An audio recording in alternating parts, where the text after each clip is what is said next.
Live, News 8's Good Morning Connecticut starts now.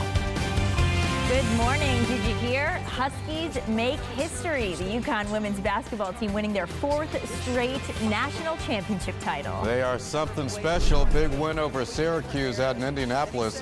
Not just the team, but some individual players going into the record books. Even when you win over and over again, still got to be exciting for them. It's unbelievable just how consistent they've been over all these years. I know. Good morning, everyone. Time now is 6:30 on this Wednesday morning. Thanks a lot for waking up with us. I'm Laura Hutchinson. Good morning, Laura, and happy birthday, Laura. Thank you.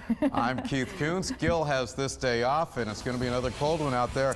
Let's get right over to meteorologist Sam Cantra. Sam. What we can give you for your birthday, Laura, is a little bit of progress. Now, it's not going to be particularly warm, unfortunately, but it will be sunny, at least to start off the day. The fantastic view here on our Stratford camera, but do not let the sunshine fool you. It is very, very cold outside. And our engineer, Ange, rotating the camera around to get some snow here in Middletown. The good news is the wind is not really moving, so that means we're not going to have to worry about much of a wind chill, at least for the early part of the day today.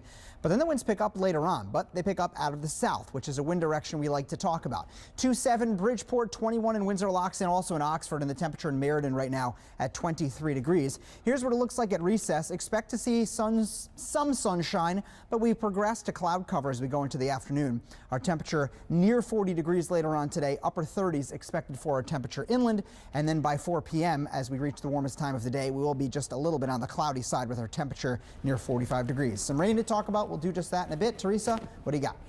Well, we have delays down I-95, Sam, also in Waterbury, but really no surprise there. I want to start off live, though, in New Haven. If you come from the Wallingford, North Haven area, traveling to the 95 merge, this is what you're dealing with, so it's not so bad out there. Maybe the tap of the brakes right by the merge where you lose a lane, but all in all, not a bad ride into or out of New Haven. A couple extra minutes added to the ride, though, actually about a half an hour. New Haven to the George Washington Bridge should be about a 70-minute ride, but we're seeing that stop and go Bridgeport into Fairfield, which is kind of jamming things up, and also as you cross over to the state line. Meanwhile, Long Wharf looks pretty. You could see that as the sun is coming up. Also here in New London, crossing over the Gold Star, no problems in eastern Connecticut.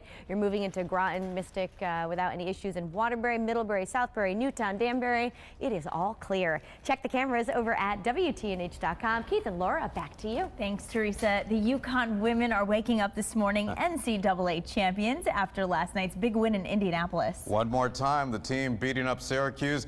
82-51 the final, making more history in the process. News 8's Brian Spiros joins us live this morning with what makes this win so historic. Good morning, Brian. Hi, Brian. Good morning, guys. A lot of exciting stuff. Last night's game certainly one for the record books. And this morning, people throughout Connecticut, well, everyone is extremely proud. This was the Women Huskies' 4th straight national championship. As for Coach Gino Auriemma, this was his 11th national championship win, beating out former UCLA coach John Wooden, who won 10. As for senior Brianna Stewart, she became the first player on either the men or women's side to win 4 consecutive Final Four Most Outstanding Player awards. Last night was bittersweet for Stewart. She finished her career title with a win over the university she grew up cheering for. To be able to play Syracuse my last game was really cool, really cool, just because hometown kid, that kind of stuff, and you know, it's a great way to go off. She'll be graduating with a great deal of accomplishment. The team is expected to leave Indiana this afternoon. They'll land at Bradley right around 4:15. Once back on campus in stores, there will be a victory lap, then a championship rally inside Gamble Pavilion. By the way, Dunkin' Donuts getting in on the celebration today in honor of the big win.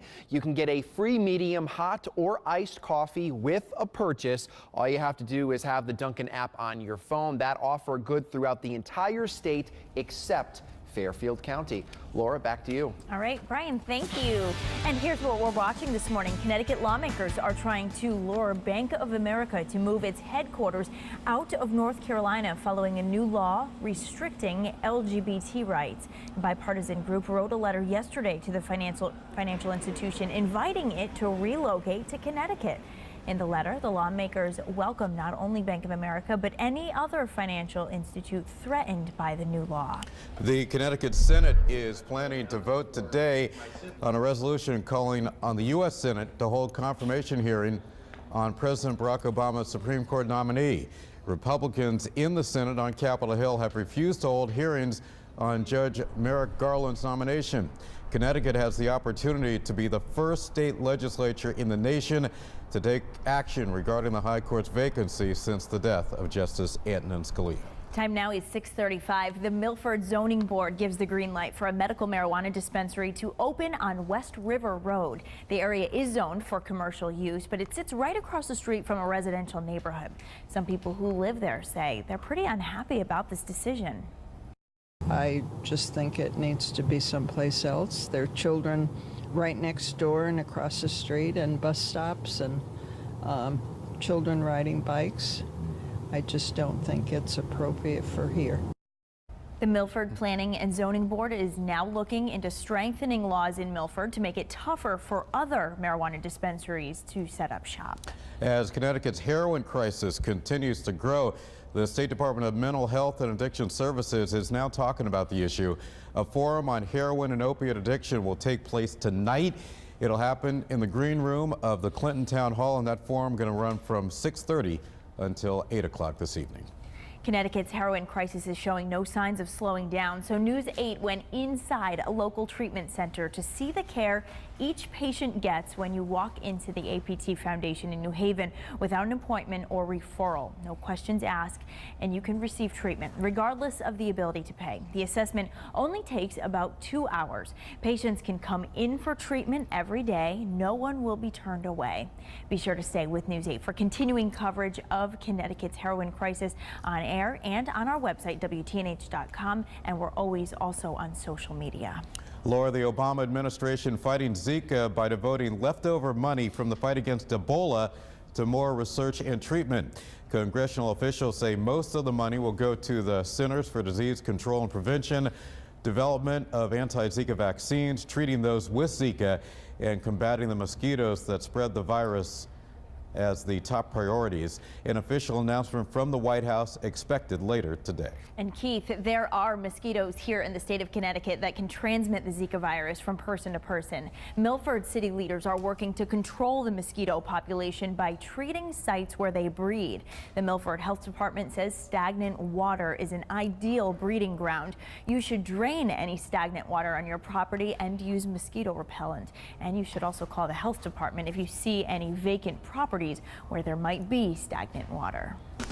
Okay, a warm-up, I guess, is going to be on the way, Sam, but not immediately? No, definitely not immediately. It doesn't feel like mosquito season at all outside with temperatures that are all below freezing.